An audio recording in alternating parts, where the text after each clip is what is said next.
Hey guys, welcome back. Today we're covering the top liked videos on TikTok in the DIY skincare category. DIY skincare, do it yourself, is an ever popular category of videos on TikTok and across the internet in general. And I think it's because there's this thought that if you do it yourself, it's natural and it's better for you than something that's made by a company and sold on the store shelves. And that's not the case at all for a number of different reasons. So we're gonna watch 4 different videos today, and I'm gonna give you my opinion on the good and the bad, because sometimes actually these trends are not that bad, but we wanna take a look at them and evaluate each video. We're gonna have some fun with it. Let's get into the first video after the break.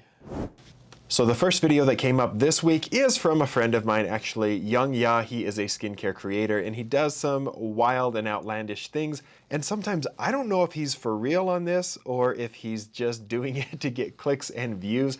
I love the guy, but sometimes I think he takes it over the top if this is real. So this is a DIY mask idea from Young Ya. Let's check out the video. I'm gonna do a mask with this. Let's just say that I made it. It's currently warm. If you drink enough water, I think... just grabbing some cotton pads. Okay, so this is supposed to be urine, obviously. Oh! Oh, jeez. Oh, I can't think of a worse idea. my hands real quick. So the reason why I'm doing this mask is because this liquid contains something called urea. Not urine. I didn't say urine. Urea. Okay, so... apparently he's making a mask out of his own urine. This, I don't think I have to tell anybody this is a horrible idea, because one, it's just going to smell awful. Why would you want to put urine on your face? So the reason that he's doing it, he states, is because urine has urea in it. Urea is a metabolic byproduct from the metabolism in your body and the breakdown of amino acids and proteins in the body, and then it comes out, your kidneys filter it, you excrete it. But urea can be a good skincare ingredient, but you don't have to get it through urine. So there's a lot of things on, like on Amazon, the baby foot peel contains urea. It's a great way to draw water into the skin, and it can be very hydrating. So we call that a humectant. You can see on the screen, it's a humectant and it absorbs water. It's also an emollient to help soothe your skin. So it helps to hold on to water and bring water into the tissues. But getting it from your urine, I don't think that's the way that I would recommend it. Let's keep watching. Urea is good. Okay, it's been 10 minutes and it's still warm, but I'm gonna rinse it off now. My skin does feel softer, but kind of itchy now. Yeah. Don't let it get in your mouth. Actually, don't even do this. Don't do this. Okay, so I'm glad he acknowledged at the end, don't do this, but I don't know why he's doing it in the first place. So do not put urine on your skin. I actually did a whole video before about urine therapy, that people were advocating this as a great way for skincare, and even drinking the urine for other health benefits. It doesn't have health benefits. Don't drink your urine. Don't put your urine on your skin. If you want to do urea, just get a urea-containing lotion. I have one on my e-commerce store. If you want to go to 208 SKN and find KP Cure, that's one. There's a ton over the counter, though. You can get them on Amazon. Just type in urea cream.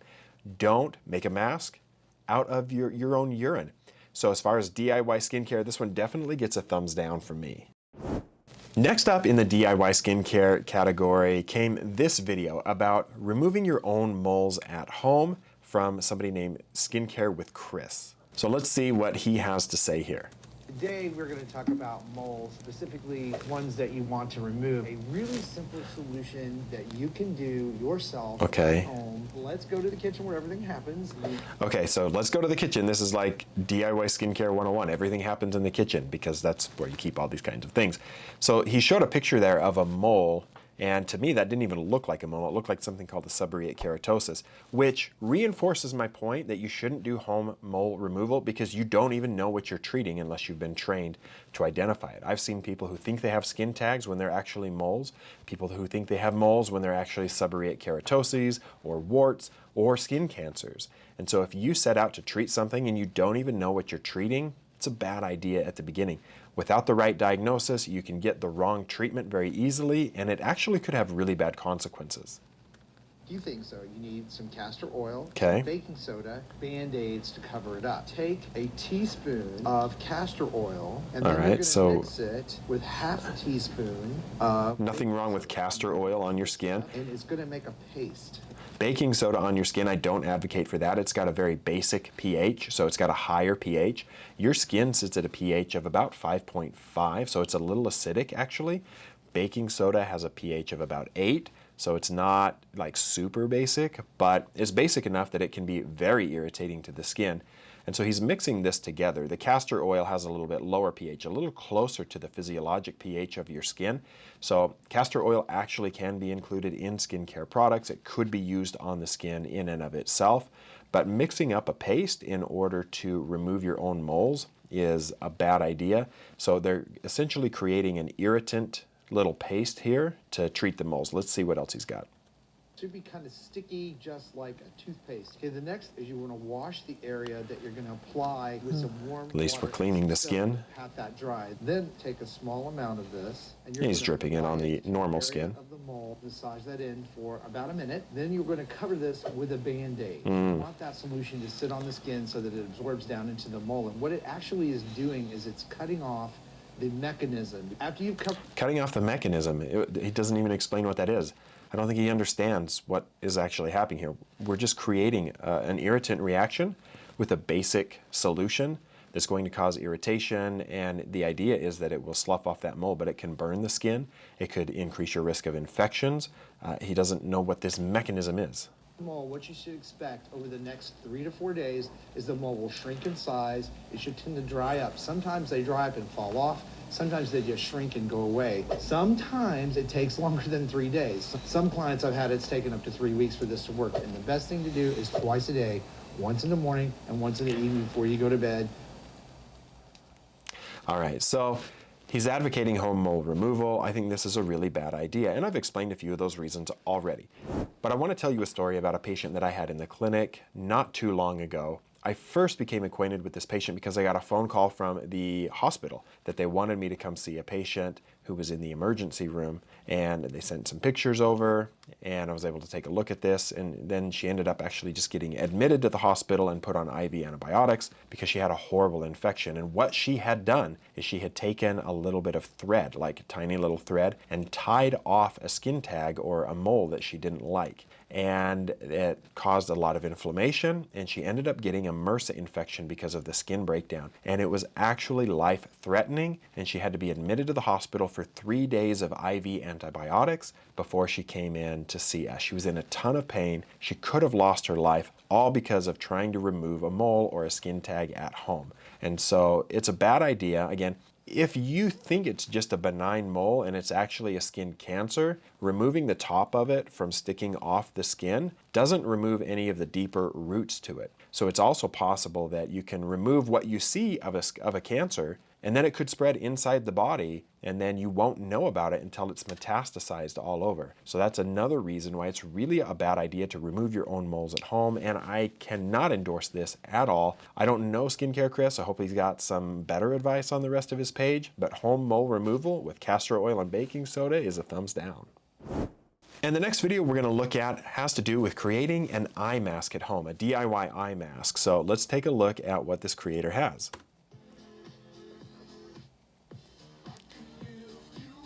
All right, so we're using cucumber, and she's grating the cucumber and getting the juices out of there. I really don't have a problem with cucumber. That's pretty okay to put on the skin. A lot of people like to cool it in the fridge and then put on the slices on their eyes. It's relaxing. That's just fine. No problem with cucumbers. But the next ingredient, this lemon. Lemon is not a good thing to put directly on your skin, especially on a really sensitive area like your eyelids. Lemon is a very acidic pH, so that citric acid in there is not good for your skin to put on. Plus, lemon is in this category where the juices on your skin, like limes and like celery, if it gets on your skin and then you get in the sunlight, you can get a reaction called phytophotodermatitis. And phytophotodermatitis leads to a burn from the sun, but it's compounded because of these chemicals on the skin from limes and lemons and celery, and there's a few other vegetables and fruits that can do this, where you'll get such intense hyperpigmentation that it can take months for it to fade, and it's incredibly painful. I've seen this in patients before who are mixing drinks in the backyard at a barbecue like Moscow Mules, or they're putting a lime in a Corona, and then they don't wash their hands off with the lime juice, and they get in the sun and they get a horrible burn that's intensely painful. So if you are making a DIY eye mask and you're using lemon, you're really asking for trouble. And she's putting these cotton pads in there to soak up all the juices. And then more lemon juice, because why not? Keeping them in the fridge so that they're cool. Again, there are a lot of good eye masks available on the market. There's no reason you need to make your own. This is probably more expensive than your average eye mask. Like, you can get eye masks really inexpensively. You get a jar of like 60 of them. And you're gonna burn through a whole lemon every time, even though one lemon's not that expensive, but a lemon and a cucumber, and then the effort it takes to make that, plus buying a cotton pad, you're probably spending more money and you're risking your skin. So we're not getting very far today, because this is a thumbs down as well.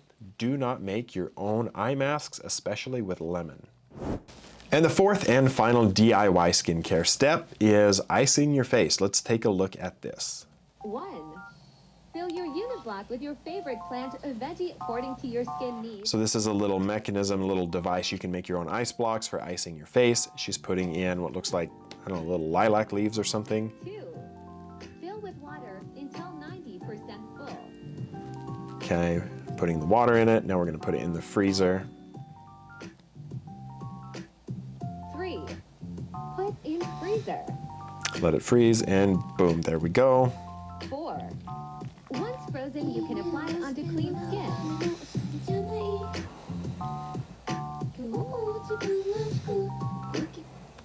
1. Okay, so with this, they're just putting the plant, the leaves, the flowers, whatever in there, and then putting ice in it. I'm not a big fan of icing your face in the first place, so even just with plain ice, I think that intense vasoconstriction that happens because it's so cold when you put it on your skin doesn't really do anything for you. It can exacerbate rosacea. It can lead to other skin problems, skin barrier problems. So I don't like just icing your face. It's a little different than putting on a cool mask that you've kept in the refrigerator. The ice is just so cold. I don't think it's very good for you. Now, second, the plants, the flowers, whatever you want to put in there, it says according to your skin needs. Like, I don't know how you're supposed to identify that according to your skin needs and how you're going to pick what plant you're putting in there. But when it comes to botanicals in skincare, they can do great things. There's a lot of skincare companies that use botanical extracts to get actives onto your skin. Now, you have to extract those from the plant. You can't just stick the plant and rub it on your skin, or you can't just boil it in water and expect to get all the benefits out of there. There's certain ways to efficiently and safely extract the active compounds from plants, and sticking them in water and then freezing it is not a way that efficiently extracts any of these bioactive compounds from the botanicals. So I don't think you're doing anything beneficial for your skin by putting this in your ice block and then rubbing it on your face. You might smell a little bit of it, and so you think it's doing something. However, it's not a way that is going to actually deliver things to your skin that's beneficial. So not a fan of icing, not a fan of throwing random flowers and plants in there to try to get some benefit. So we were 0 out of 4 today for DIY skincare. None of this I can solidly recommend to you, and I don't know. I'm just curious to see what they're going to come up with the next time that we do this.